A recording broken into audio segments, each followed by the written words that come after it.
I jumped out of the way. I said, oh, my God, this plane's going to crash. This thing came right across, north to south. Incidentally, I was a private pilot, so I have some familiarity with the airspace. It glided over my house, and there was absolutely no noise. What I thought to be a kind of a boomerang shape. My God, that's a wingspan. I've never seen anything like that. They were reported by at least one commercial airline pilot. It was humongous, that's all I can say. It passed right in front of us, just about right above eye's length.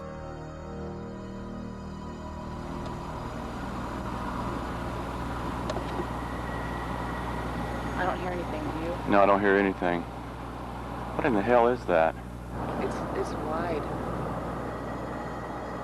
I came out second after Monica, and I remember looking at it. It was coming over the mountain, and it was like almost as wide as one of the humps. And it was very low. It's coming across the sky, and as it's moving, it's blocking and unblocking the stars. There is actually a shape. It was more like a boomerang than like a straight V, and then the lights were spaced pretty evenly. It was actually 5 lights that were a V, 1 in front and 2 on each side, and it was perfect. It was a perfect triangle. If you can imagine something the size of Camelback Mountain floating down Scottsdale Road, you have some idea of the intensity of this thing.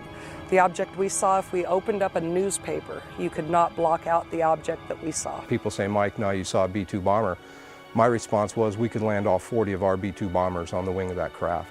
You know, it's one of the biggest things I've ever seen that moved like that. I mean, it was just enormous. It happened last night, and eyewitnesses who saw it say it's like nothing they've ever seen before. I don't know if it was as big as an aircraft carrier. It might have been, because I've never seen an aircraft carrier fly. It barely missed that mountain. Really? Yeah, came floating over the mountain. So had you not looked up, you wouldn't have known it was there? No, my daughter, it was 8:30 at night. My daughter was coming over here, and she ran in and said, Mom, you have got to see this. So we all... There was such an uproar about what people described seeing that we also did a story about it back in 1997. The first report of a strange flying object came at about 8:20 that night from a former police officer in Paulden, Arizona. Over the next 40 minutes, people gave similar reports of an object along a 200-mile route south to Phoenix and Tucson. It was gunmetal black. It wasn't shiny. It wasn't invisible. It was more of a dull bluish black color. And we both just stayed there and looked at it for a couple minutes, and it was completely silent. When you look down the street on a hot day in Phoenix, above the street's like it's really wavy, and you see everything kind of distorted, and that's what it looked like up inside the middle of the craft. It was just gliding, and then it stopped, and then it the sides retracted a little, and then it was gone. Just went. Acceleration to deceleration, it was no noise the whole time. And not a sound. Explanations have been tossed about that there were flares, that there were planes flying in formation. But Mark and Robin, we checked with the FAA today, we checked with Sky Harbor, and we checked with Luke Air Force Base, and there's been no official explanation of those strange bright lights last night. Oh, I'm going to order a full, investigation of this through DPS. We're going to make all the necessary inquiries, and we're going to get to the bottom of it. We're going to find out if it was a UFO.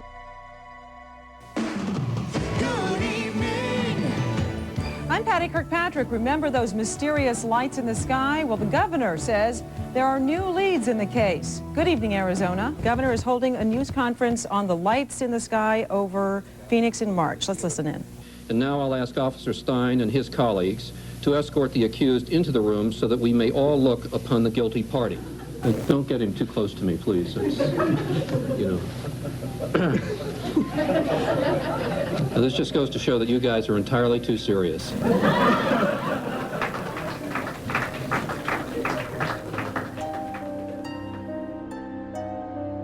I think what really irritated me was the joke the governor pulled with the Martian. I just didn't have time for that kind of stuff. He was just dismissing everything that these people had seen and said, just like we're all Looney Tunes. And I know what I saw, and that's not what you're telling me what I saw. I didn't see flares. I didn't see A-10 Warthog. So how about we work together and try to figure out what this thing is?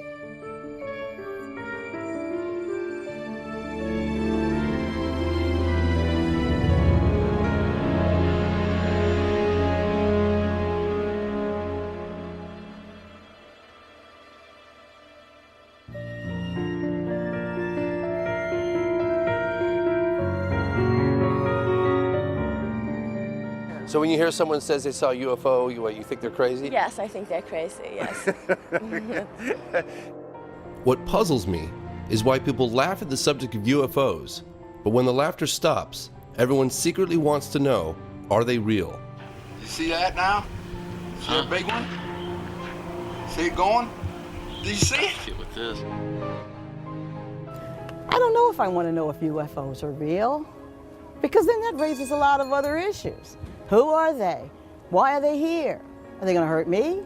Do they have chocolate?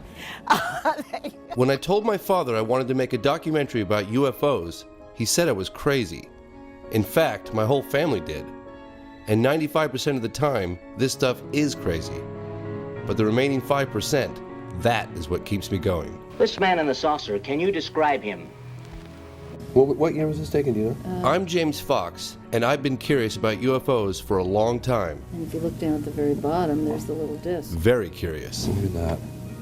Evidently, the Air Force is curious too. In pursuit of this obligation, And in 1952, they admitted it.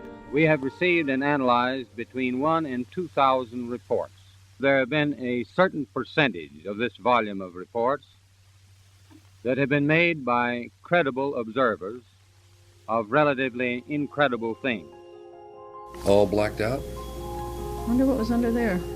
With the help of investigative reporter Leslie Kane, I decided to put together some of the best witnesses from around the world for this film. Almost 10 years after the termination of Project Blue Booking. The cases and photographs you are about to see represent some of the best evidence that UFOs are real. Objects of unknown origin, what were they after? This is the beam of light that came down at our feet. Is James? Beams were going down into the WSA. Hey, we are all in the limo and we're on. The operator in the tower would verify that, and several of us. So they were looking for fissile material. I hear the same question over and over. If UFOs are real, then surely someone in the know would be talking. So what time are we actually going on the air? Or I think 6 o'clock, you guys. Okay, Chris. All sign in individually? Yes, we need everything.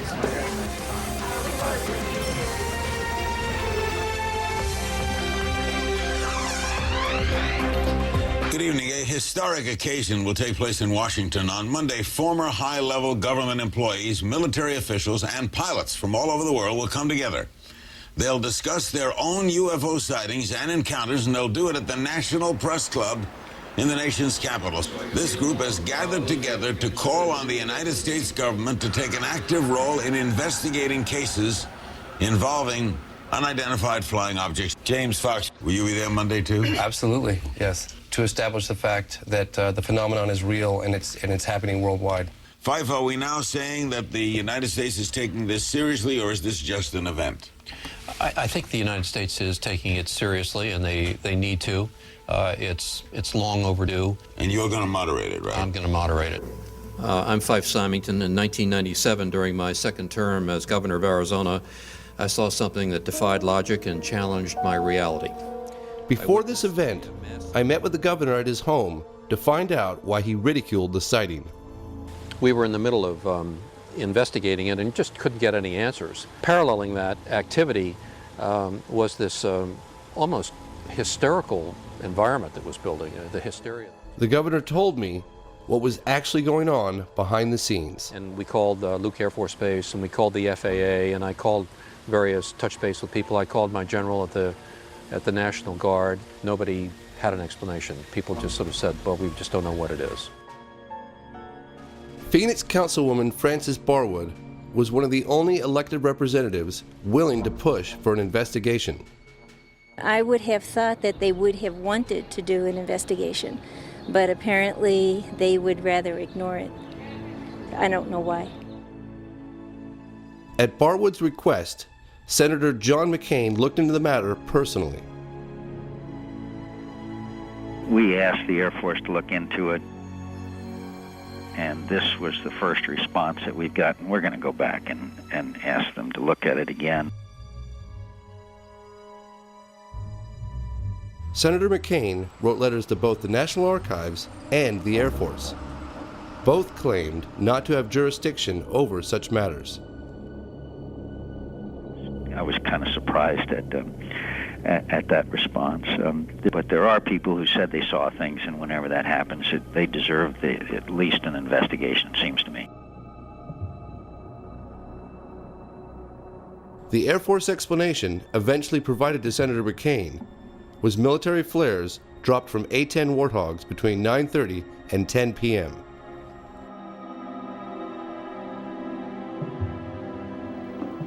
Oh my God! I hit pay dirt, finally. According to some analysts, these lights captured on film were flares. Well, that is a totally different configuration than we've ever seen before. Yep. But this does not account for the large boomerang-shaped object seen by the governor and hundreds, possibly thousands of others across the state beginning several hours earlier. I mean, it clearly had a shape to it, and a big shape, and it was a constant shape. And you can't control flares that way. There's just no way they were flares. Why can't they tell us? I mean, what's it going to hurt? I would like for them to come out and say, that's top secret, and we're not going to tell you what it was. The V formation. I was only able to find one video taken of the earlier sightings. Over a period of somewhere between. I was, however, given this video taken by an Army colonel a few years earlier. It reminds me of what Arizona witnesses described seeing. There's no sound, and it's not planes flying in formation. I don't hear anything, do you? No, I don't hear anything. What in the hell is that? Can you see the stars? Can you see through it? Right behind Yeah, I see it now. And it's that's not planes flying in formation behind it either. It's another triangle. What would you say to the people about it? I'd say I saw an unidentified flying object of massive proportions float over the city of Phoenix and Scottsdale, and I don't have the damnedest clue what it was. I saw it. It was over my house. I saw it for 5 minutes. It wasn't something that was a flash that I only saw for a second. Could it have been? I know what I saw. And I get very upset, and I was wondering why they won't find out what it was.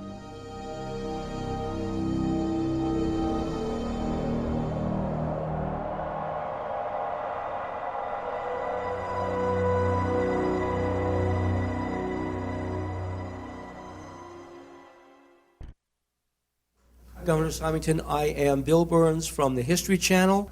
Just a quick question.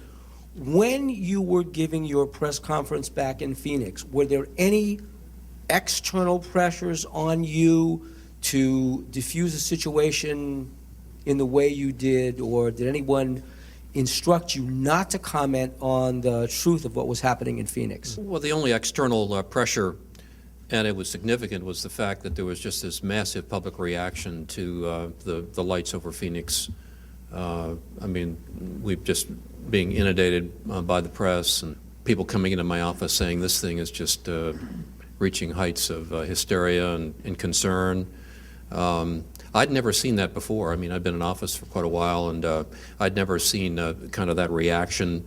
And so three of us sort of sat down at the end and decided to try to lighten the mood a little bit. Well, I'd like now to set the record straight. I never meant to ridicule anyone. My office did make inquiries as to the origin of the craft, but to this day they remain unanswered. I still don't know what it was.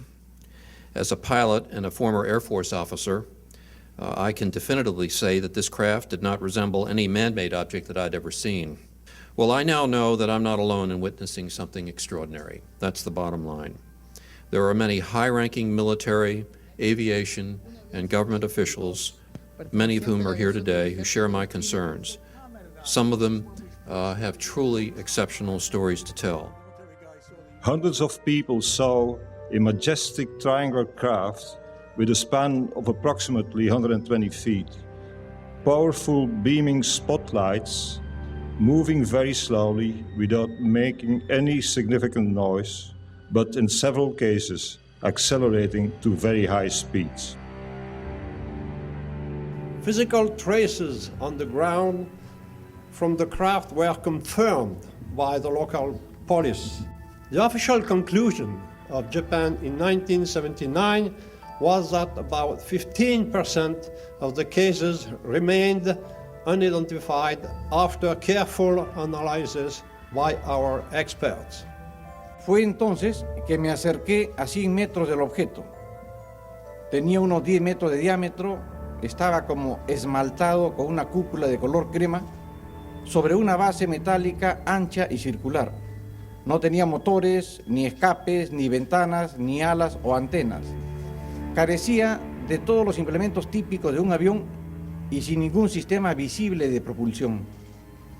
Lamentablemente, el tema relacionado con los ovnis se encuentra muy contaminado y con una importante cantidad de información falsa. Most UFO sightings turned out to be misidentifications of things such as aircraft, satellites and meteors, but in around 5% of cases no explanation could be found. Washington, D.C. is no stranger to this story. Could these saucers be some kind of a secret weapon of ours? No. If they were, Air Materiel Command would be the first to know. How about a device from a foreign country? We know they're not. What is your opinion, Colonel? The U.S. Air Force's involvement with UFOs started back in World War II when pilots reported being followed by luminous orbs. They were nicknamed Foo Fighters. By 1947, flying saucer sightings were getting national coverage. They flew erratically like a saucer would if you skipped it across the water. According to this memo titled Opinion Concerning Flying Discs by General Nathan Twining, the phenomenon reported is something real and not visionary or fictitious.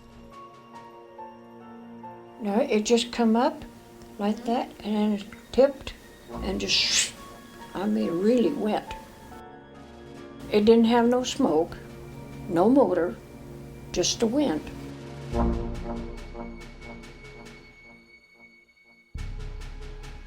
It went fast. I've never seen anything go so fast in my life as that thing went. Yeah. The sightings over Washington in July 1952 were just part of one of the biggest and most impressive UFO waves in all UFO history. This incident was witnessed by the public, military pilots, and air traffic control. The pilots went aloft. They saw a luminous glowing object out in front of them, right where the radar indicated it to be. So you had ground radar, airborne radar, and the pilots' visual sightings. Look magazine reported that radar operators at Washington National Airport tracked UFOs at speeds up to 7,000 miles per hour. I am here to discuss the so-called flying saucers. Major General Samford, who was the Director of Information of the Air Force, called a press conference, which was characterized at the time as being the largest press conference since World War II. The Air Force interest in this problem has been due to our feeling of an obligation to identify and analyze to the best of our ability anything in the air that may have the possibility of threat or menace to the United States. There have been a certain percentage of this volume of reports that have been made by credible observers of relatively incredible things. It is this group of observations that we now are attempting to resolve. Did the Joint Chiefs of Staff talk to you or concern you about the unknown and the unidentified flying object? Oh, yes, we discussed it at every conference that we had with the military, and they never were able to make me a concrete report on. Do you have anything on the subject, sir? No, I haven't anything on the subject, and there's always things like that going on, flying saucers, and we've had other things. There were senior Air Force generals convinced that we had interplanetary visitors. And they were setting the policy, and they were behind the Life magazine article of, I believe, April 1952, which was titled, "Do We Have Interplanetary Visitors?" If you read the story, the answer obviously was yes. With the cooperation of the United States Air Force, Life magazine conducted an exhaustive one-year study. Out of a number of conclusions, this one caught my eye. no power plant known or projected on Earth could account for the performance of these devices. Dick Calderhose is a journalist and a qualified pilot. He saw what he believed to be a flying saucer. The flight from Winnipeg to Vancouver in jet aircraft were fairly high, about 37,000 feet, coming up in the mountains just about sunset. This unexplained light was, or disc-shaped object, was down in the darkness. Yeah. So I just happened to have a camera with me, and we took a picture. In my opinion, I think they were worried that it would panic the public if they knew that someone had vehicles that had this kind of performance way back right after World War II, a period of time. So they started telling lies about it. Dr. J. Allen Hynek investigated UFOs for the United States Air Force for over 22 years. The most well-known of these investigations was Project Blue Book. Where media is not in this 1979 interview, Dr. Hynek revealed why the Air Force changed its public position.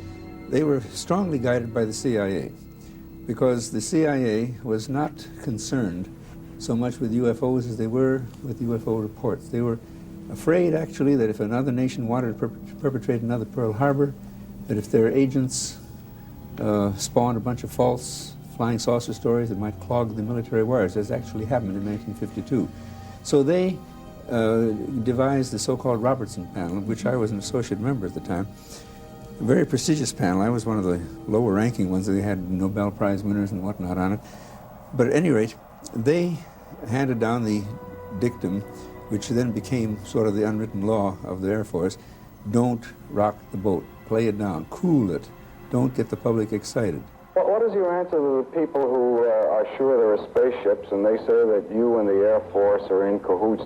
Well, first of all, this business about being in cahoots is just simply a downright falsehood. And I know, having been in Blue Book for nearly 20 years, that whenever an interesting case came up, the very last thing in the world they would do is to notify the media. And when the media themselves found out something, the Air Force did its best to play it down. It's called it a balloon, called it a star, called it... Balloons, meteors, satellites, aircraft seen with the sun glinting off of them, and birds. Our critics continually charge that the United States Air Force is withholding information from the general public on this subject. This is absolutely untrue. And there is nothing in the records which would indicate that we have been visited by any advanced civilization. There's nothing to hide. There's nothing to hide at all. Good evening. Reports of flying saucers are nothing new. When it got to the top of the trees, it stopped. So it looked like a round disc. Residents of the area saw it. The police saw it. Sergeant Newell Schneider of the Sheriff's Office remembered it well enough to draw it. What do you think it was? Well, if they call it a flying saucer, that's what it is. The Air Force sent its chief scientific consultant on UFOs, Professor J. Allen Hynek, to check the Michigan sightings. A little bit of swamp light appears here. It goes out. Another one appears over here. That goes out then. But the illusion, as viewed from a distance, is that the objects have moved back and forth. The citizens of Michigan didn't buy it and asked then Congressman Gerald Ford to investigate. Mr. Ford, what about flying saucers? You've had some in Michigan in the past week. Do you really believe in flying saucers? You've called for a congressional investigation. Dave, we've had several incidents in Michigan in the last week. Incidents that many reliable, good citizens felt were sufficient to justify some action by our government, and not the kind of flippant answer that was given by the Air Force where they passed it off as a swamp gas.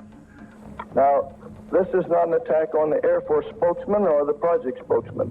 They are simply following orders to explain away all UFO sightings as quickly as possible when they become public and deny that UFOs really exist. Scientists were being misled, even as the public was being misled. And to this day, most scientists have no inkling of the serious hardcore evidence because now it's all treated like a tabloid subject. Are you sorry now that you did tell people what you saw? Yes, I am. I'm sorry because not that it's not the truth, but it's just the idea, the reaction of the people. They think you're a nut. Tell you the truth, that's just what they figure you are. And I'm not going to take it no more. I don't want nobody down in here. I just leave me alone. And if the thing lands right there by that pump, I'd never say a word. 10 years ago, in 1969, they closed Blue Book, and I thought for a while that maybe this was finally going to be over. But since that time, we've had about 25,000 more UFO reports. Many of the hundreds of people reporting the sightings believe they've all seen the same object. It's called the Hudson Valley UFO.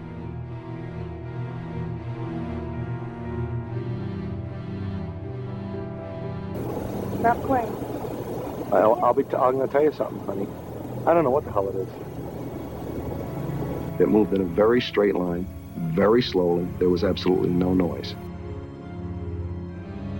There was not a sound. And it moved smoothly? Very smoothly, almost like it was floating. It was silent, it was hovering. I mean, airplanes can't hover. Do you believe in UFOs? Personally, no, sir. How do you know that you're not being used? How do you know that you know the full story when you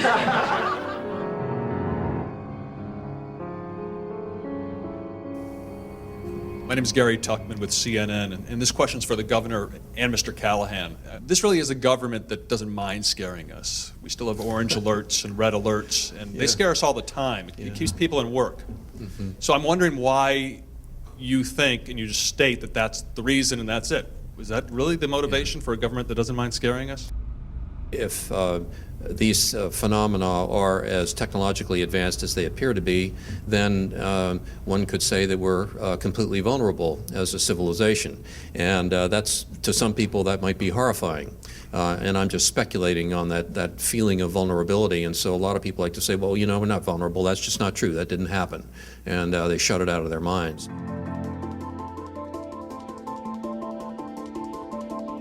Because Well, that's something. I know what companies are from. Well, we could do a little round table introduction then, if you know, because, you know, a few of us have only just met and things like that. Yeah, we met today already, extensively. After the program, last evening, they did the survey on the internet. And they asked people, do you believe in UFOs? What were the results, 75 or 80%? 83% said yes. So you have a chance here. You have a chance. We have an opening. Hey! You make it. You guys are all here? We were talking bad about you. Really? Someone said to be here for 6:30. I think 6:30 is the right time. We've had a crate of I got wine here, no one already. was here yet, so I came back. No. The night before our big event at the National Press Club, we all met for dinner. Certainly one of the people that I spoke to was a meteorological officer. My dream was coming true. Here I was, surrounded by credible people who were about to share incredible stories. So these are reliable witnesses. Yeah. There were generals, pilots, physicists, an FAA official, an Air Force colonel. I'd never been in a room full of so many people of this caliber comfortably talking about the existence of UFOs. We were enjoying our time together. It was remarkable how everyone had something extraordinary in common. There was a mutual understanding, and I got some answers to some big questions. Why did the French government do what they did by releasing the UFO files just recently? It took 15 years to convince to do something. Despite the public position of the US government, somebody, whether it was on an official or a sort of back channel basis, but somebody most definitely was looking into the UFO phenomenon. If you're not capable to identify whatever flies around, there is something wrong.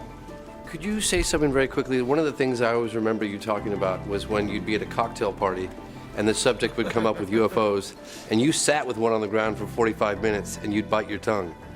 What was that like? It was difficult. But you know, in some ways there was some kind of satisfaction involved there. And they're talking about stuff, the what if. And I knew. My name is James Peniston, United States Air Force retired. In 1980, I was assigned to the largest tactical fighter wing in the Air Force at the time. I was stationed at RAF Woodbridge, England. Shortly after midnight on the 26th of December 1980, Staff Sergeant Steffens briefed me that some lights were seen in Rendlesham Forest, just outside the back gate. He informed me that whatever he seen didn't crash. He told me it landed. I then ordered Airman Kabanzak, A1C Burroughs, to respond with me off-site.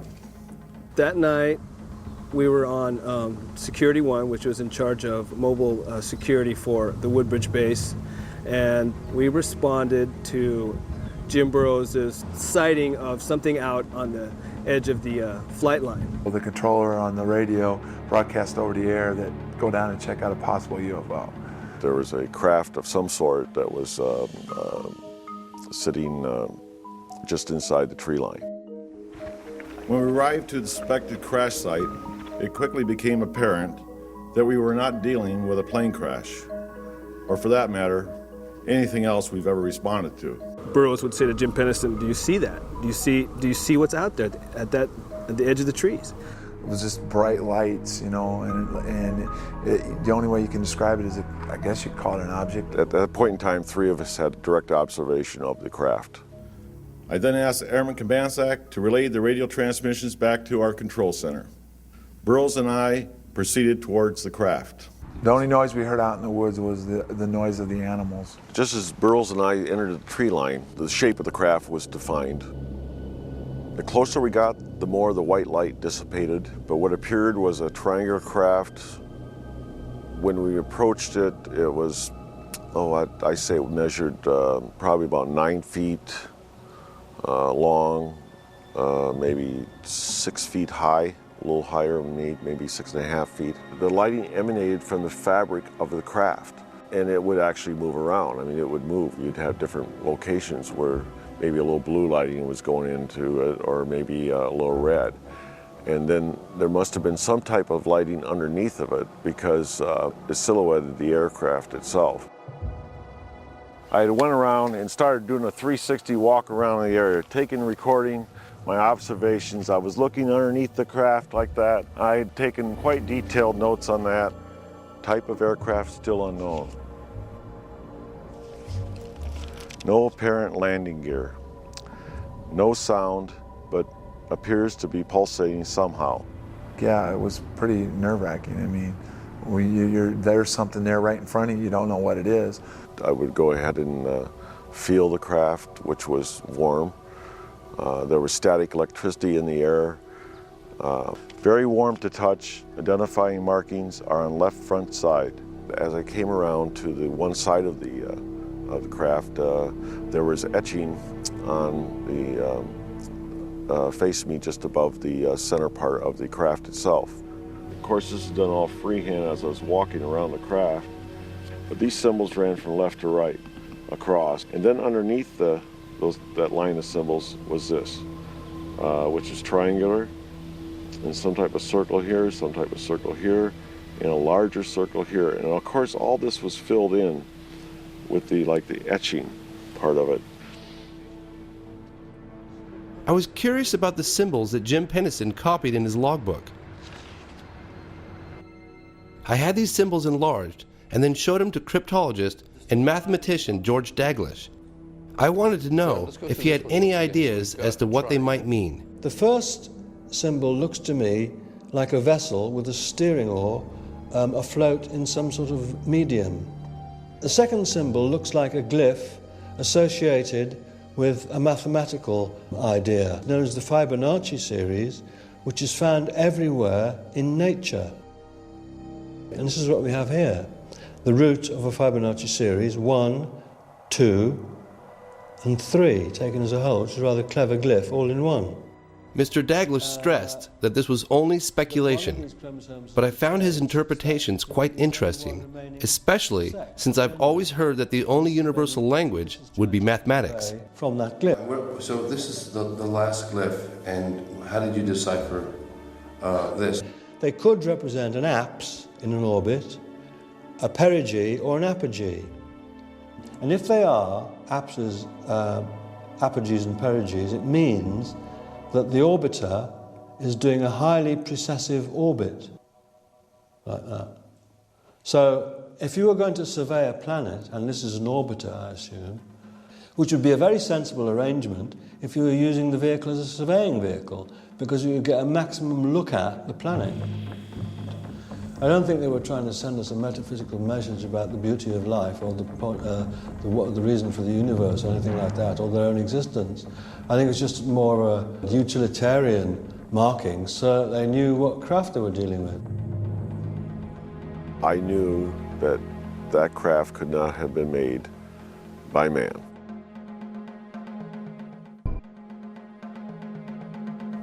And then it started moving back in between the trees with absolutely no sound, no air disturbance at all. Take off, unknown speed, and I write impossible. I mean, it was threatening to me, but it wasn't the type that you were going to shoot on it. And also the fact was that, what would happen if I would have shot at him? What good would it have done?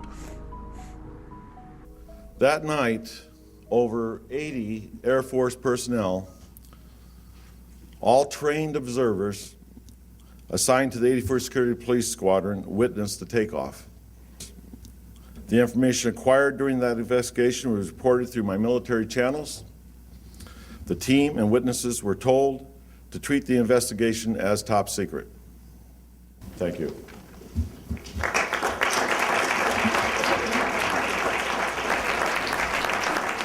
As the deputy base commander, Colonel Charles Holt was in charge of the investigation when he too became a witness. In late December 1980, I was called upon to investigate a very strange event, an event that was distracting our security police from their primary duties.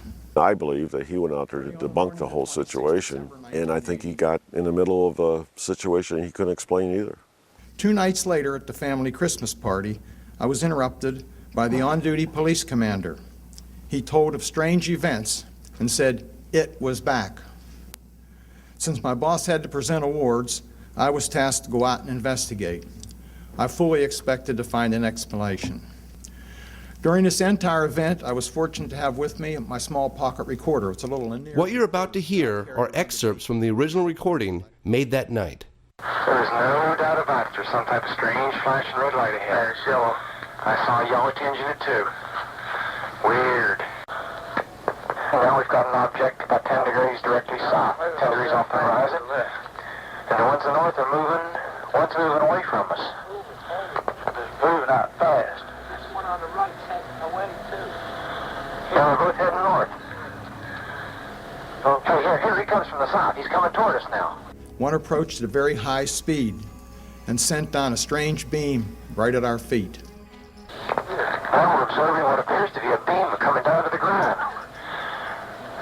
This is unreal.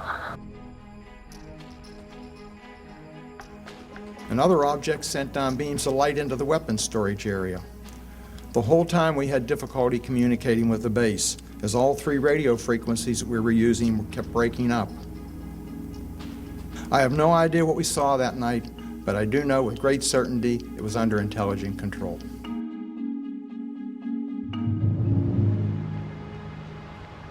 Five-star Admiral Lord Hill Norton had been pressuring Parliament to provide clear answers on this case. I wanted to know if he believed a UFO actually landed at a U.S. airbase in England. That is one explanation, that it actually happened, as Colonel Holt reported. The other explanation is that it didn't. And in that case, one is bound to assume that Colonel Holt and all his men were hallucinating. The British Ministry of Defence's position is that nothing of any defense interest took place. This position was strongly criticized by the Admiral. That the colonel of an American Air Force base in Suffolk and his merry men are hallucinating when there are nuclear-armed aircraft on the base must be of defense interest. If indeed what he says took place did take place, and why on earth should he make it up, then surely the entry of a vehicle from outer space, certainly not man-made, to a defense base in this country also cannot fail to be of defense interest. Outside the Parliament building, I met with Nick Pope. He investigated UFOs officially for the British government. I reopened the case and conducted a sort of cold case review of the original investigation, and I was shocked to find a series of basic errors had been committed, exactly the same sorts of errors that often fatally undermine a police investigation. Nick Pope shared with me some startling evidence from the Ministry of Defence's files. This is one of the most important documents to have emerged from the MOD's case files. It's from an assistant director in DI 52. This is their assessment of the radiation readings that Colonel Holt and his team took at the landing site. What we have here is a plaster cast of one of the 3 indentations the object that Jim and the other 2 gentlemen approached. It's approximately 8 to 10 inches across and about 3 inches deep at its maximum point. This is cast number 2. He made an impression of all 3 of the indentations and they were all identical. Now, here's the key bit. These levels seem significantly higher than the average background. And in fact, and I double-checked this with some other government scientists, it's about 8 times normal. So this is absolute proof positive from the MOD's own documentation that something extraordinary happened.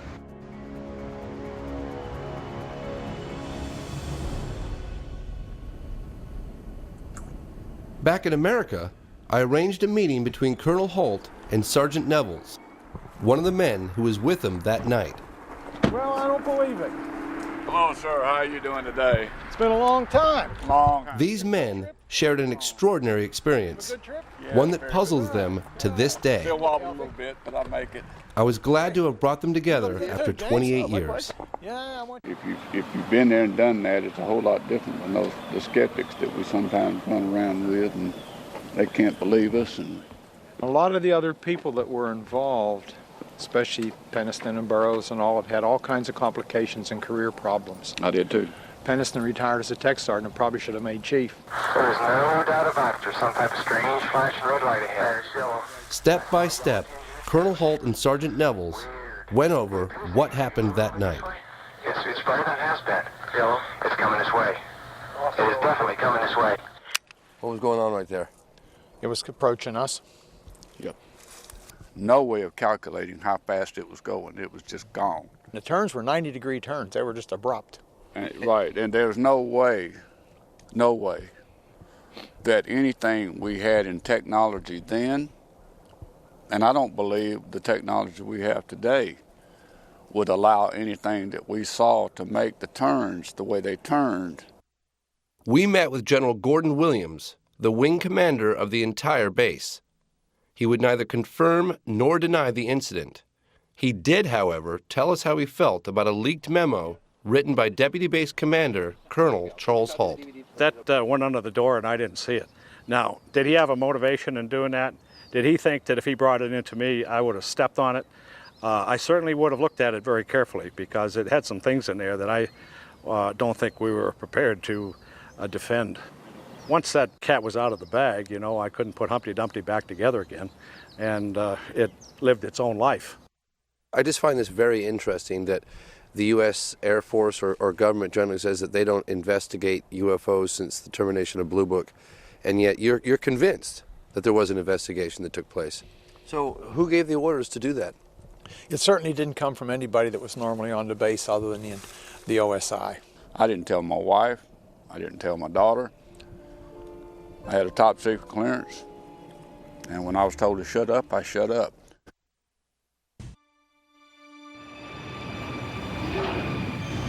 去る11月17日、日航貨物機がアンカレッジで UFO を目撃した。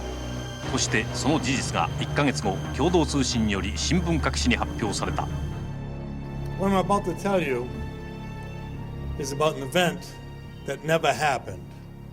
For an event that never happened, FAA official John Callahan certainly has a lot of evidence. They brought the voice tapes. He kept audio recordings between the cockpit and the tower as the incident unfolded, He has 30 minutes of taped radar that confirms the UFO, a chart that documents all the objects in the 747's flight path, and the official FAA report. Event that never happened.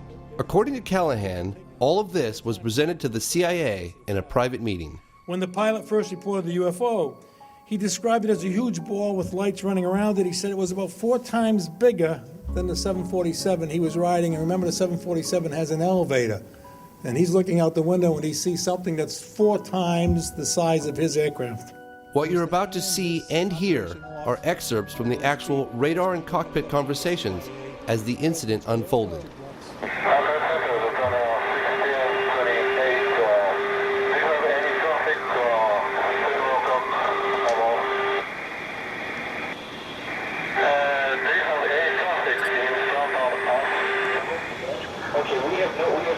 No military aircraft working up there. And they're 1620 I'm picking up a hit on the radar, approximately 5 miles in trail, your 6 o'clock position. Do you concur?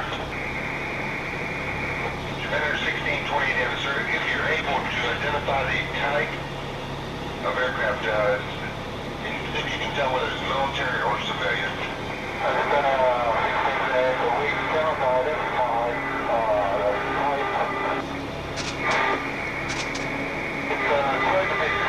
Okay. It is what? It is an unknown. Okay, we've lost contact with it now. 2030. We're almost on time. I think we're within 20 seconds or so.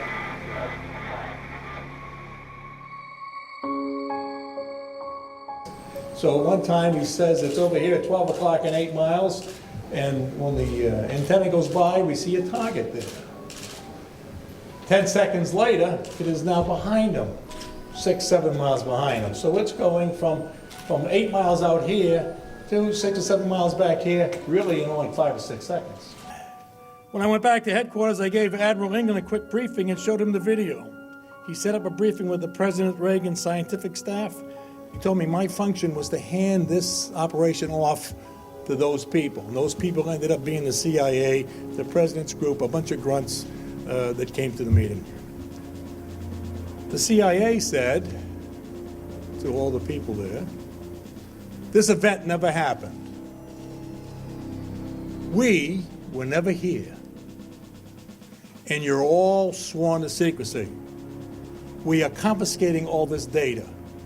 And they did. They took everything that was in the room. In those days, when you printed out something from the computer... Fortunately, he kept copies of everything back in his office. That's the end of my speech. Who are you going to believe? Your lying eyes or the government?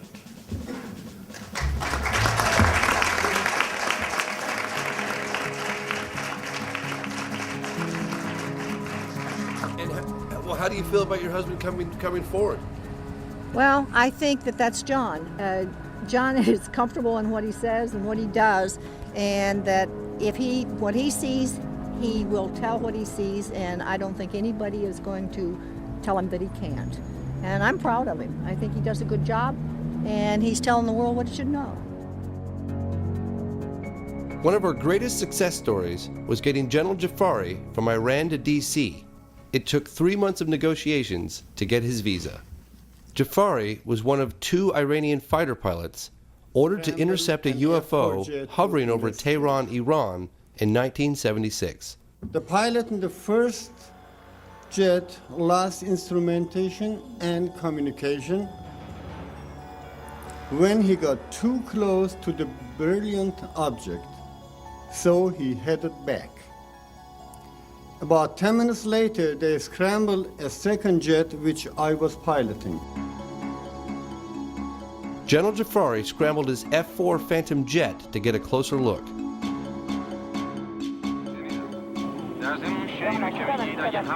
He gave us this Iranian Air Force reenactment film featuring the original witnesses and planes.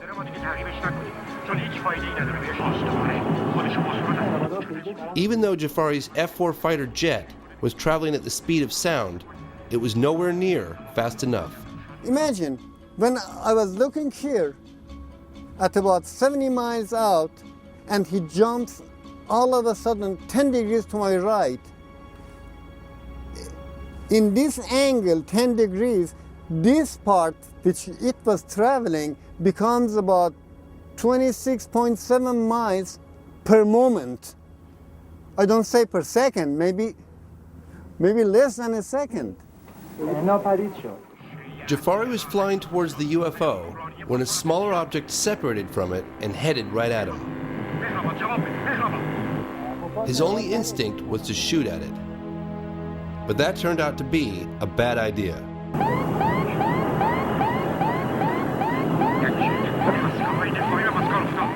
All the instruments were fluctuating with the garblers and the radio, so I was really frightened. So I decided to turn away, and I said, if it comes closer than about 4 miles, I will jump out. So, having maneuvered away from the object, Jafari's control panel returned to normal, and he regained contact with the tower.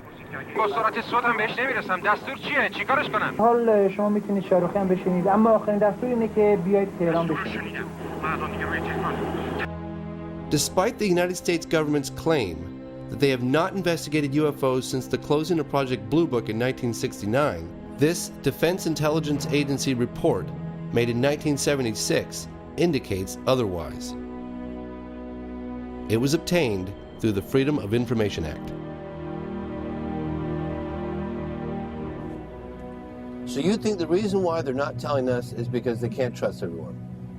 They can't trust, and the second one, maybe as I said, they don't want people to be panicked.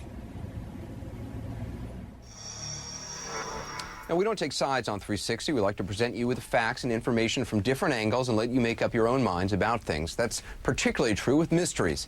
And for many Americans, there's no mystery greater than UFOs. James Fox helped organize today's UFO-related event in Washington. He joins me now, along with astronomer, former Air Force pilot and skeptic, James McGahey. Thanks for being with us, both of you. Why should, what this panel is calling for is essentially some sort of government investigation of it. Why shouldn't there be further investigation? Well, there have been investigations, and it was... Well, hang on a second. Let me just state this clearly. One of the things that you keep interrupting me, sir, please. One of the things I want to mention very quickly is that the official position from the Air Force is that they terminated Project Blue Book in 1969, and there have been no official investigations since then. However, we found evidence to suggest the contrary. On a number of cases in Tehran, the general said the Americans were making discrete inquiries about the case there, as well as Bentwaters, England. The colonel said that the OSI came in and investigated that case. So you believe there is a government investigation going on, you just want it more public? They're making discrete inquiries, unofficially, yes. Well, UFOs are basically a modern space-age mythology. It's a conspiracy wrapped in superstition and myth. Where does this superstition and myth come from? And how could it be so pervasive? Within a few months of the original saucer report, practically everyone in America was conscious of flying saucers. Oh, there's an alien who's trying to kill me. Oh! Now, did you see a UFO? I did, and the rest of the account, I didn't. It was unidentified flying object. Okay, it's like, and so wait, we're just getting started. You've got to be kidding! And then I would say, where was it? What did it look like? What were you doing? How much had you had before you saw it? It was probably some other satellite or a fast-moving airplane that they saw. I wouldn't believe them.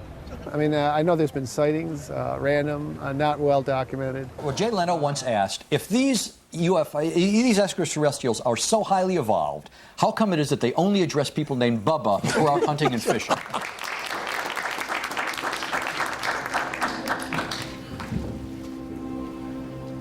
Ladies and gentlemen, good morning. My name is Wilfried de Brouwer.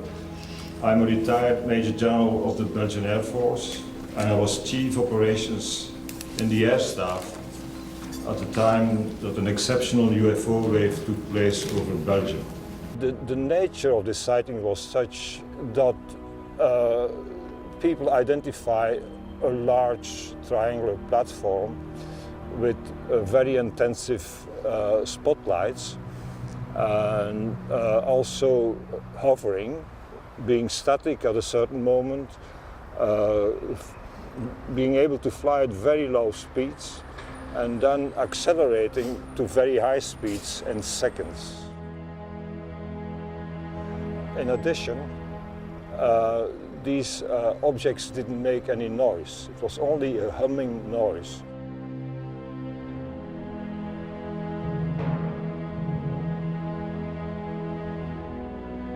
Were there ever any inquiries from the American government to the Belgian Air Force regarding unidentified flying objects? Yes, well, some informal inquiries, but nothing formal. I would have liked to see a formal request.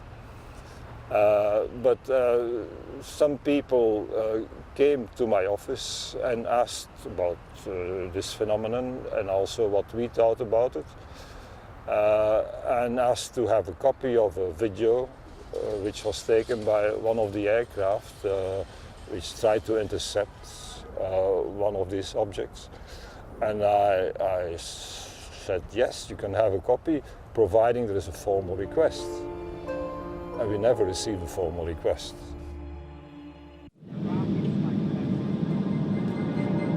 Airline 544, Roger, I do have a primary contact now. Good morning, everybody. Thank you for coming this morning. My name is Ray Bowyer, and I fly a civilian airliner as captain. I've been invited here due to my sighting last April of multiple, as yet unidentified objects over the Channel Islands region of the English Channel. Thanks for joining us.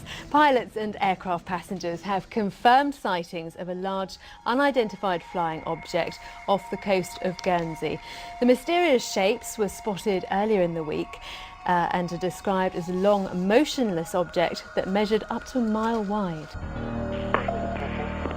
Airline 544, zone pass message. Do you have any traffic, can't really say how far, but by 12 o'clock level? Roger, I've got a very bright object, well, it doesn't say how far, extremely bright, yellow-orange object, straight ahead, very flat platform. We're looking at it through binoculars as we speak. Airline 544, Roger, I do have a primary contact now, very faint primary contact, just to the left, probably you're 11 o'clock this time, in a range of about 4 trap miles. Roger. I've got a definite contact by 12 o'clock. Very bright yellow object looking, well, like a cigar. Jersey Blanda 832, the zone asked us to look if we could see an object which is being seen by A-Line at the moment. We've got something about 8 o'clock resembling the description. Roger, and 832, Roger, what range would you estimate that target? Around about a similar range to Alderney from us now. Well, looking through binoculars as I am now, there's a second one just appeared behind the first one from where I am. Roger 544, just confirming that all the passengers can see this aircraft. I've got the island visual, it's dead ahead, can't say how far, probably 5 miles, but it's staying the same size. Looks to be off the north-northwest coast of Alderney. Airline 544, Roger, would you like descent? Please, I better go down, I think. Airline 544, Roger, descend to altitude 2,000 feet, the QNH is 1021. 2,000 feet, 1021. It's very plain to see from where I am now, without any binoculars. Were you scared? I wasn't too happy, put it that way. I was quite glad to get on the ground and have a cup of tea. We flew to Guernsey, an island off the northwest coast of France, to get some first-hand testimony where the sighting took place. Here, we met with Captain Ray Bowyer and 2 of his passengers. We're travelling back from Southampton to Alderney in the Trilinder. I had noticed Ray looking out through the windscreen with his binoculars, which is quite unusual. I saw Ray turn around and talk to someone behind him while we were flying. Now, it wasn't worrying from the standpoint of flying, but it was unusual. And he was gesturing to something down below. On nearing the object, a second identical shape appeared beyond the first. Both objects were of a flattened disc shape with a dark area to the right. They were brilliant yellow with light emanating from within, and I estimated them to be up to possibly a mile across. I pointed it out to John. He had to lean across me to be able to see it. It was like that. This was a big object in the sky, very, very big object. And I didn't want to be too close to it. So it was at that time anyway where we had to descend to land. And with both objects still visible and to a lot of the passengers in the back of the aircraft, we descended through the 2,000-foot haze layer and lost sight of it. So Ray, why didn't you bring this to the attention of your passengers? I mean, normally when a pilot sees something of interest, he says, if you look out to your left, you'll see... Yeah, New York. Right, you know what It was a little bit far away from it. Well, it was, I didn't want to alarm anybody at that point. There again, as we got closer to these objects, there was no hiding it. They were just there.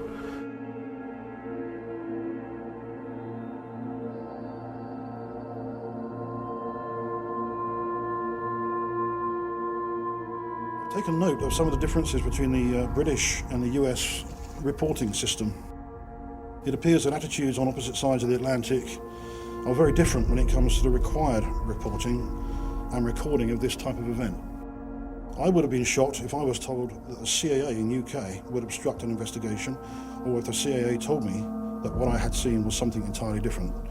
But it seems that pilots in America are used to this sort of thing here. I returned home from Guernsey to find a DVD sent to me from Salida, Colorado. Listen carefully to the 6-year-old girl who points out a UFO to her dad. Dad, can a spaceship grow bigger like that? Huh? Huh? Uh-huh. It could. I'm not sure what the sounds are, but the object reminds me of what Ray and his passengers described seeing. It moved over that part of the sky there. It probably moved 500, it probably moved 100 miles in a matter of a second or two.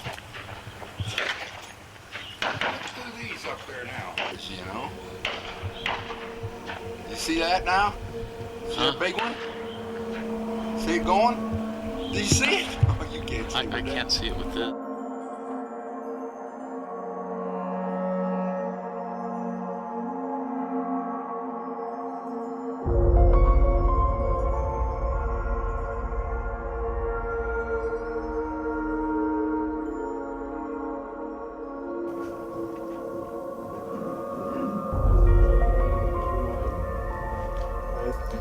My name is Jean-Charles Duboc. I am a retired Air France captain. During Air France flight 3532 from Nice to London on 28 January 1994, I observed with my crew a UFO in broad daylight near Paris. And it looked like this, with a bank angle of 45 degrees. It seemed to be a huge flying disc. It stabilized and stopped moving. It was about 1,000 feet wide. The most incredible aspect is that it became transparent and disappeared in about 10 to 20 seconds. My co-pilot, Chief Steward, and I quickly realized that what we were seeing didn't resemble anything known to us, and we reported our sighting to RANS traffic control. There is a crew of 3 persons plus radar correlation at the same time, not the same place but the same time, and that means that we have had something real over Paris one day, a huge thing. Good evening. Last week, several people in Stephenville, Texas, a small rural town of about 15,000, 70 miles southwest of Fort Worth, witnessed what many are calling a UFO. James Fox, I know you've been probing this for a long time. We've never got an answer to this. Why do you think the Air Force doesn't want this out? Well, I mean, what are they going to say? We don't know what's flying around in our airspace with impunity? Yeah, why can't they say that? I think that possibly could. I wish they would. And if the Air Force is listening tonight, why don't you tell us the truth?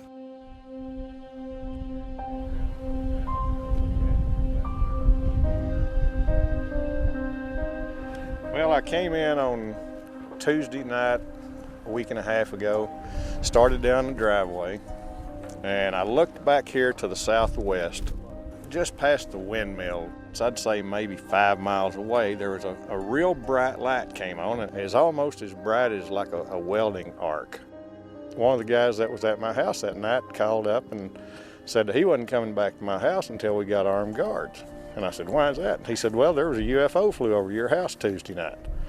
I said, I saw it. I was so distracted by what I saw that you could have had a train go in front of me and I wouldn't probably heard it because I was so focused on these lights, but I do not remember hearing any noise at all whatsoever. How would you describe the acceleration? Probably the speed of light. And I tried keeping up with my binoculars and I couldn't. This case, so far, qualifies for that 5%. The lack of sound, the speed of the object, and apparently the military's interest. There were two jets coming from that direction this way, and I did hear the jets. You know, we're used to seeing military aircraft in our skies here in this area. We're used to seeing, you know, the helicopters and the fighter jets and the C-130s, and I mean, we know what those look like. By the way, so, when it comes to military aircraft, I am a trained observer, so. Whatever that's supposed to mean. Whatever that means, right? Why don't we take another break here? We're visiting with James Fox, filmmaker in town, doing research on the UFOs and interviews. We'll take a break. We're back right after this. Good evening, everyone. Welcome to Dublin. In Dublin, the whole town showed up to discuss this sighting. My name is Steve Hudgens. I'm senior field investigator for MUFON. We're down here to investigate this extraordinary event. It was going so fast and it didn't make any noise. The lights seemed to be streaming and breaking around it. Then 10 minutes later it came back by, and that's when it had the two military jets chasing it. I've been a witness to this and give you all the information I can. You don't want to come forward and say anything because they'll say, oh, they're an idiot, because I've thought that before until I saw this. I guarantee you the jet, whoever's flying the jets, they had a visual on it. It was incredible. I listened to many witnesses and then went to the editors of the local paper where this story first broke. Headlines. I mean, these are all headlines. Angela Joyner saw me on CNN the night before and assumed I had all the answers. Major Carl Lewis at Carswell, I've talked to him a lot, and he said something of this size would leave a sonic footprint much like what we know as a tornado path. It would just demolish things on the ground. Why don't we see that? I have no idea. That's a good answer.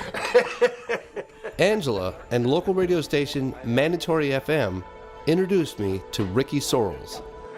We had a drink at the local bar where he agreed to meet with me the following day. All these aircraft in the area, they wouldn't normally be flying. They told me that Ricky had seen a lot more than lights in the sky. Hey, we called that door kid up. I used to think that people that saw this and came on camera and said this kind of stuff, I thought, man, these guys need some help, you know? But it happened to me, and I can't change that. I had a hard time dealing with it, but... So you looked out all the way in that direction, you didn't see the edge? Looking up, Ricky said he could not see the edge of the craft in any direction. You couldn't see the edge of it? Couldn't see the edge of it. But I do know this, it's bigger. You could have landed an airplane on that, I believe. God, it's an incredible story. Nothing, no sound, no when it was hovering, nothing when it moved from left to right, and nothing when it took off.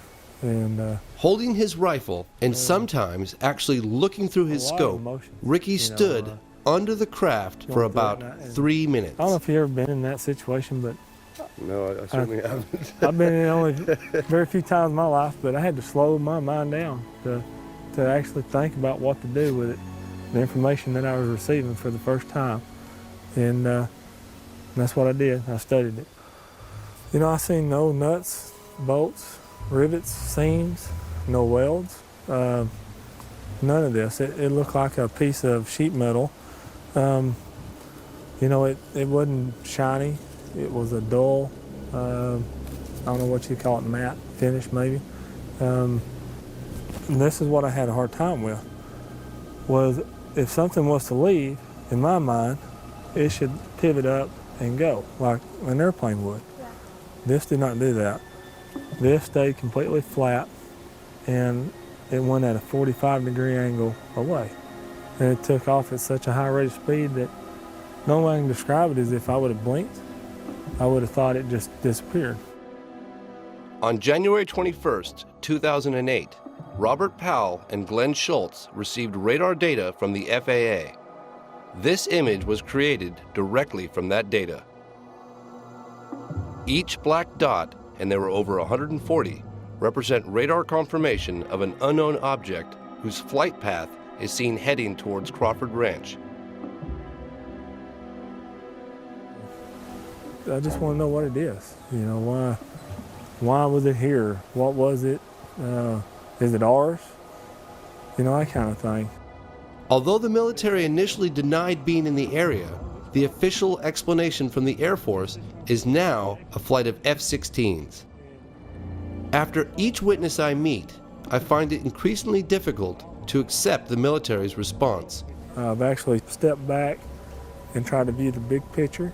I would like to find out what it is. And if people believe me, okay. If they don't, that's okay too. T-minus 15 seconds and counting. 9. Mercury astronaut Gordon Cooper was the last American astronaut to go up in space alone. He orbited the planet 22 times. While stationed at Edwards Air Force Base in the early 1950s, Cooper was part of an event that has never been explained. I was having some cameramen film the installation of a precision landing facility we were putting in right on the edge of the dry lake. And this saucer flew right over them and put down 3 little gear and landed out on the dry lake bed.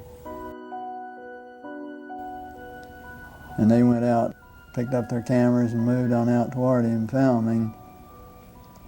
And he lifted off, put the gear back in the well, and climbed out at a very high rate of speed and disappeared. By the time they got back with the developed film, I was on the higher and higher and higher level officer talking to me. Finally with the colonel telling me to, when the film arrived at my desk, to put it in the carrier pouch. There would be a courier there at my office by that time already, and they'd arranged for him to fly in our base airplane back to Washington with these films. And do not run prints, et cetera, et cetera, et cetera. Did you watch the film? We didn't have a chance to run it. I had a chance to hold it up to the window and look at it. It was certainly a good film. Did you ever keep in touch with anybody about it or discuss it? How would I keep in touch with anybody about it? There's no way within the military or within the government of keeping track of something that is classified unless you're directly involved in it, and I was not. This meeting was a turning point for my father. Gordon Cooper was an icon of his generation, and my father was amazed by his story. At that point in time, there was no doubt in my mind that this vehicle was made at some other place than here on Earth. That must have been extraordinary. Yeah, well, Buck Rogers and Flash Gordon coming true. After the film was sent to Washington, it was never seen or heard of again.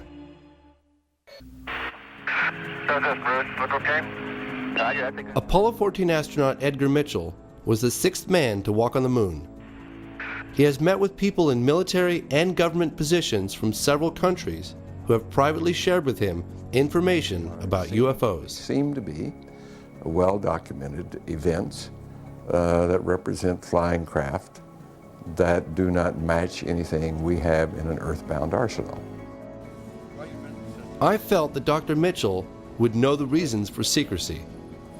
Why are we stonewalled? I can't answer that question. I think it's long past time to open this up to the public. But the best answer is probably because they don't know what to do about it anyhow.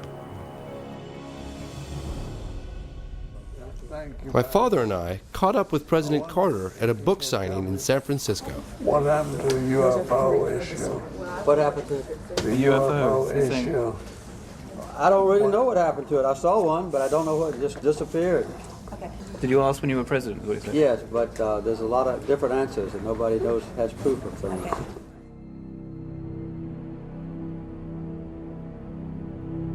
The question of secrecy has puzzled me for years. I asked the panelists in DC to offer possible explanations.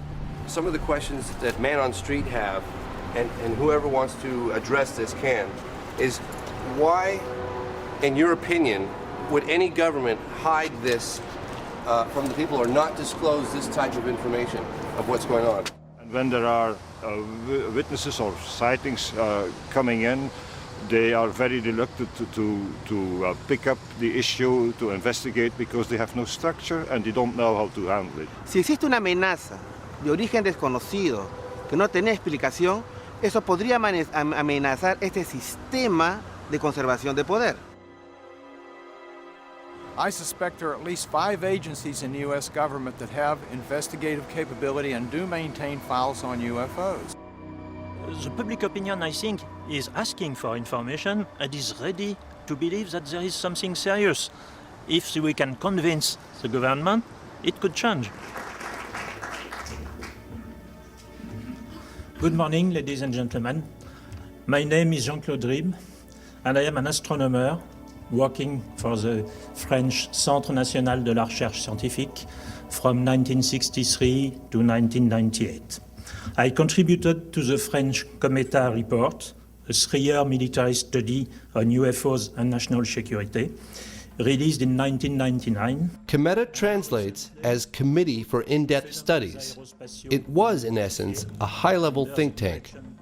Cometa included such members as 4-star General Bernard Lorland, who was the former commander of the French Tactical Air Force and military counselor to the Prime Minister, as well as André Lebeau, former president of the National Center for Space Studies, and attorney-at-law Michel Algarin, director of the Cometa Group. The Cometa Group published its findings in an historical 90-page report titled UFOs in Defense: What Should We Prepare For? The formation of the Cometa Group was initiated by French Air Force General Denis Letty. Cometa concluded that about 5% of the cases studied were inexplicable and that the best explanation was what the authors called the extraterrestrial hypothesis. With investigative journalist Leslie Kane, I flew to France to meet General Letty. We met the general at his home on the outskirts of Paris. We went over some of the more puzzling encounters that led the group to their conclusions. And he saw the disc hovering. Pilot sightings confirmed by radar. Going very quickly out of his sight. And cases involving soil and plant analysis from landing sites. I had looked into one of these cases myself. Farmer Renato Nicolai from Trans-en-Provence reported that a disc-shaped object landed in his garden in the late afternoon. La forme, c'était comme si on posait 2 assiettes, l'una sur l'autre. When he told his wife, she assumed he had heat stroke and had hallucinated. However, scientific analysis of the landing site showed high levels of radiation, and when I visited the site back in 1999, almost 20 years later, nothing had grown in that spot.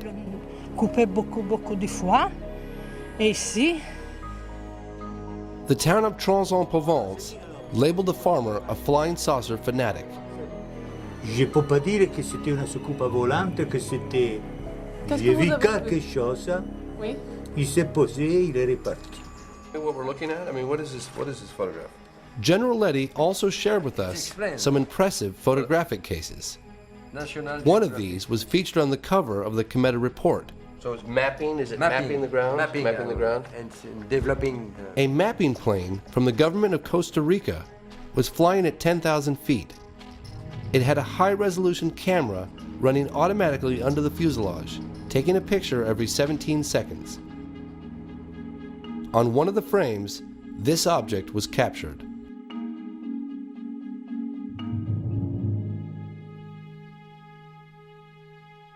After careful analysis by several scientists, including Richard Haynes and Jacques Vallée, it was determined that the object captured on film was a real 3-dimensional airborne object. So do you think if it was announced that people would panic? If the government's announced, well, the unidentified objects are real? I cannot say yes, but I cannot say no. I asked the general to explain the Cometa report's extraterrestrial hypothesis. For us, we think that the best explanation is that object came from outside. We don't say they come from outside, but the best explanation is that hypothesis. In 2007, an investigative branch of CNES, the French equivalent of NASA, made 1,600 sightings spanning 5 decades available to the public.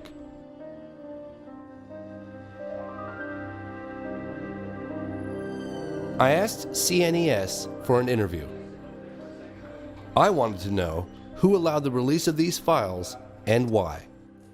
C'est le président du Centre national d'études spatiales quand il a décidé de remettre en route l'activité du GEPAN, de réorganiser, qui a donné comme mission de travailler de façon transparente vis-à-vis du public et des médias.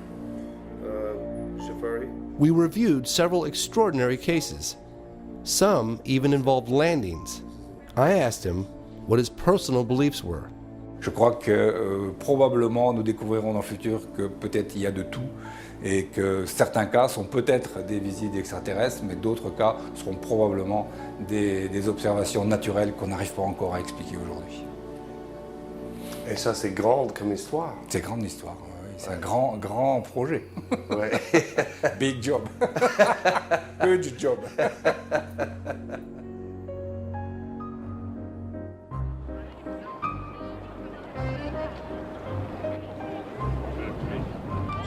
I wanted to know how releasing this information might have affected the people of France. We took to the streets. Je vois un ovni, vous croyez tout de suite qu'il est fou? Non, je pense qu'il doit y avoir des hallucinations ou certains trucs qui permettent de penser qu'on a vu un ovni alors qu'il n'y en avait pas.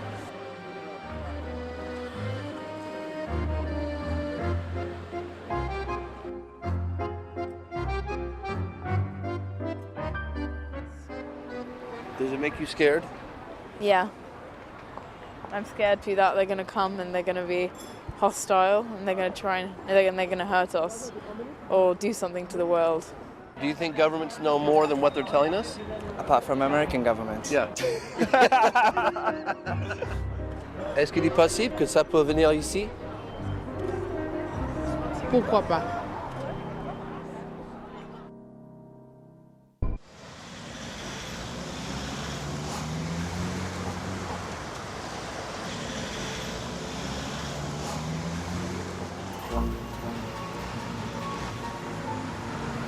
So what do you think that the British government, the MOD, is preparing for any type of disclosure? Or do you think it's just how's it going to happen? Or is it going to happen?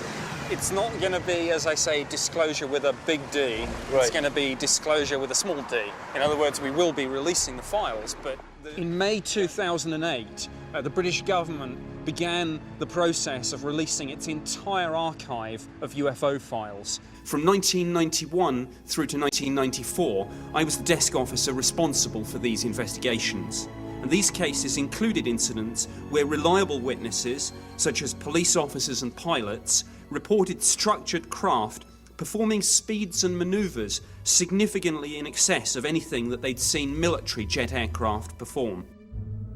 In July of 2009, the Ministry of Defense released this document. It's a briefing regarding the mass sighting over England in 1993.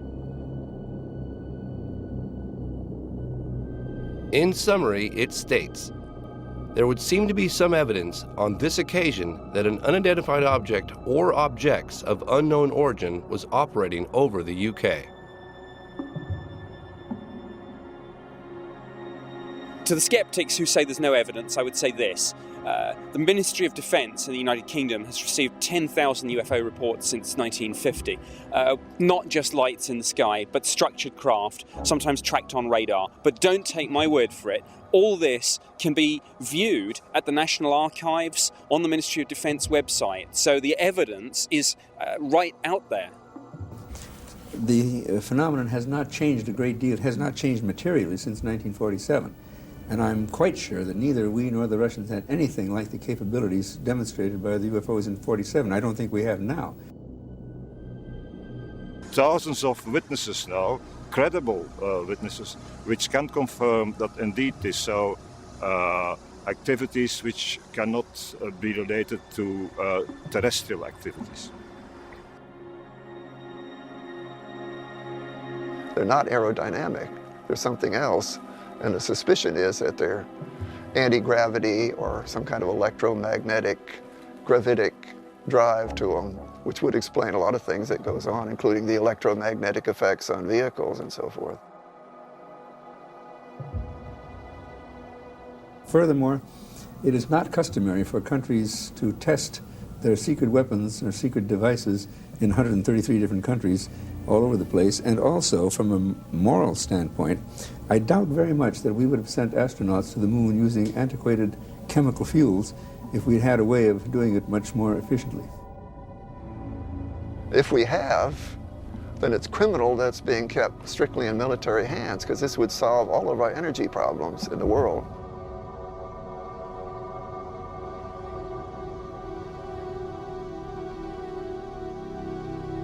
So I've given up the whole idea that it could possibly be from any place on Earth. Why don't governments tell the public what's going on? To accept that some object overfly and the country being unable to clear the sky of the... You cannot admit it. Do you think it's possible that it was from another world? My Air Force training says I can't think that way, okay? A story this big, there's no way it could be kept secret from the public. What do you say to someone like that says that? Well, somebody's kept it pretty secret for quite a while, haven't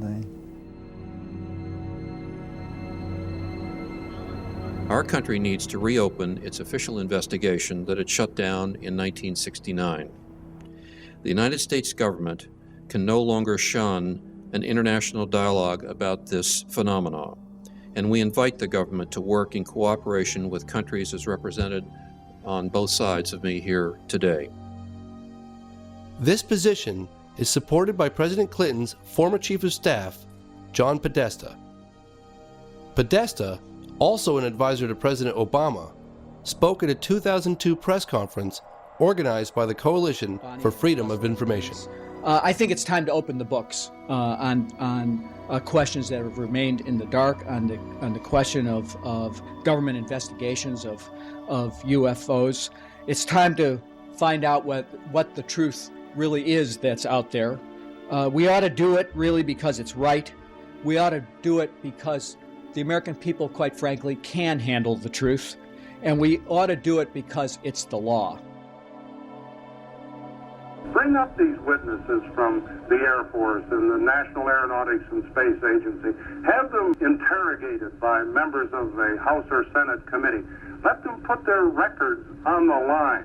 And let the people who have allegedly seen unidentified flying objects come and testify. There was one last thing I asked Jacques Patinet, the man who helped release France's UFO files, what advice he would give to the American government. Bon, j'ai pas vraiment de conseils à donner au gouvernement américain, je pense qu'il est... Mais bon, je pense que simplement dire que je pense pas qu'il faut avoir peur de la diffusion de ces informations. Voilà, c'est tout. Mais je ne veux pas me permettre de donner de conseils au gouvernement américain, certainement pas. Mi avión procedía a perseguirlo y nos hemos ido alejándonos y en ascenso de la base. I've met with UFO witnesses from around the world, military officers, politicians, and everyday people like you and me. And he says, this target over here... They come forward with nothing to gain and everything to lose because they want answers. All the way across this valley. Not the same old explanations of swamp gas, military flares, weather balloons, or misidentified aircraft, but the truth. There's no reason for me not to say what I saw. I had nothing to hide. I have nothing to gain. You know, maybe somebody involved with the U.S. government knows the origin of these craft, but I don't. All of a sudden, 10 degrees to my right. If they're ours, then somebody has been hiding revolutionary technology for over 50 years. I've never seen anything go so fast in my life as that thing went. Yeah. If any of them are not man-made, then we're not alone.